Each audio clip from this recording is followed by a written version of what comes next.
बिस्मिल्लाहिर्रहमानिर्रहीम। अस्सलाम वालेकुम एवरीवन। उम्मीद है अल्लाह पाक के फजल करम के साथ आप सब खैरियत से होंगे। आज मैं आपके साथ बहुत ही डिलीशियस, आसान, झटपट से तैयार होने वाला क्रिस्पी नूडल्स ब्रेड की रेसिपी शेयर करने जा रही हूँ, जो कि बनाना बहुत ही आसान है और छोटे बड़े सबको बहुत ज़्यादा वाला पसंद आने वाला है। सो टाइम वेस्ट किए बगैर चलते हैं इसके इंग्रेडिएंट्स की तरफ।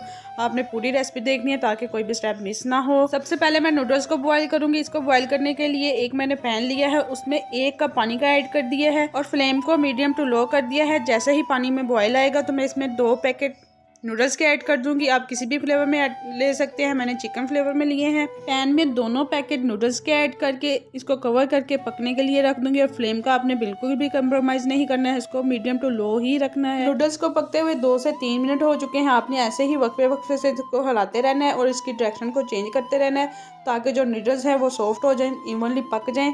इसके साथ ही अगर आप न्यू विजिटर हैं तो प्लीज़ मेरे चैनल को सब्सक्राइब कर दें, बेल आइकॉन को प्रेस कर दें ताकि हर आने वाली न्यू, आसान और डिलीशियस वाली वीडियो का नोटिफिकेशन सबसे पहले आपको मिल सके। नूडल्स को पकते हुए 5 से 6 मिनट हो चुके हैं। बहुत ही ज़बरदस्त नूडल्स गल चुकी हैं। अब मैं इसमें दोनों टेस्ट मेकर ऐड कर दूंगी और इसके पानी को ड्राई कर लूँगी। जैसे ही इनका पानी ड्राई हो जाएगा तो इनको मैं एक बाउल में ट्रांसफ़र कर लूँगी और ठंडा होने के लिए रख दूँगी। अब चलते हैं इसके नेक्स्ट स्टेप की तरफ। 50% नूडल्स ठंडी हो चुकी हैं। आपने फुल ठंडी नहीं करनी है वरना मिक्सिंग में प्रॉब्लम होगी। फाइन चॉप की शिमला मिर्च 1 टेबलस्पून ही सब्ज़ धनिया, 1 उबला हुआ अंडा, इसकी जर्दी को मैंने सेपरेट कर लिया और सफ़ेदी को फाइन चॉप कटिंग में चॉप कर लिया है। शिमला मिर्च, अंडा, धनिया तमाम इंग्रेडिएंट्स में नूडल्स में ऐड करूँगी। अब मैं इसको मज़ीद टेस्टी और चटपटा करने के लिए हस्बे ज़रूरत काली मिर्च का पाउडर ऐड करूंगी और थोड़ा सा नमक ऐड करूंगी और फोक की मदद से आपने तमाम इंग्रेडिएंट्स को अच्छी तरह मिक्स कर लेना है। मिक्सिंग डन हो चुकी है। अब चलते हैं इसके नेक्स्ट और फाइनल स्टेप की तरफ। एक मैंने अंडा लिया है, most favourite homemade mozzarella cheese, इसकी रेसिपी ऑलरेडी चैनल पे मौजूद है। इसको मैंने जूलियन कटिंग में कट कर लिया है। हाफ कप लिया है। 8 से 10 स्लाइसिस ब्रेड के लिए हैं। ब्रेड के किनारों को मैंने कट कर लिया है। आपने इनको वेस्ट नहीं बिल्कुल भी नहीं करना है, ये ब्रेड क्रम्स में काम आएंगे। ब्रेड के स्लाइस पे 1 टेबलस्पून नूडल्स का ऐड करूंगी। आपने ऐसे ही सेंटर में बिल्कुल रखना है। नूडल्स पे चीज़ को मैंने सेपरेट कर दिया है। आप विदाउट चीज़ भी बना सकते हैं, चीज़ जो है वो ऑप्शनल है।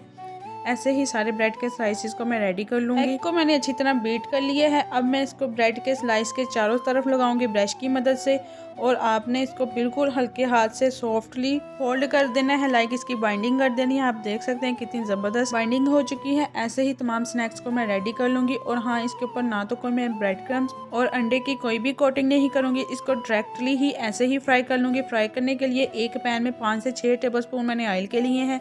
फ्लेम को मीडियम टू लो कर दिया है। ऑयल गर्म हो चुका है। अब मैं इसमें स्नैक्स को ऐड करूंगी और 2 से 3 मिनट एक साइड की दूंगी ताकि ये अच्छी तरह गोल्डन और क्रिस्पी भी हो जाए और जो चीज़ है वो भी अच्छी तरह मेल्ट हो जाए। आप देख सकते हैं माशाल्लाह बहुत ही ज़बरदस्त नूडल स्नैक्स रेडी हो चुके हैं। ऐसे ही तमाम स्नैक्स को मैं रेडी कर लूँगी। आई होप कि आपको बहुत ही आसान, झटपट से तैयार किए हुए डिफरेंट तरीके से चीज़ी नूडल स्नैक्स की रेसिपी पसंद आई होगी। फ्रेंड्स और फैमिली में लाइक और शेयर करना मत भूलिएगा। फाइनल लुक माशाल्लाह बहुत ही ज़बरदस्त लुक आ रही है। और हाँ, जाने से पहले रेड बटन को प्रेस करना मत भूलिएगा। थैंक्स फॉर वॉचिंग एंड अल्लाह हाफिज़।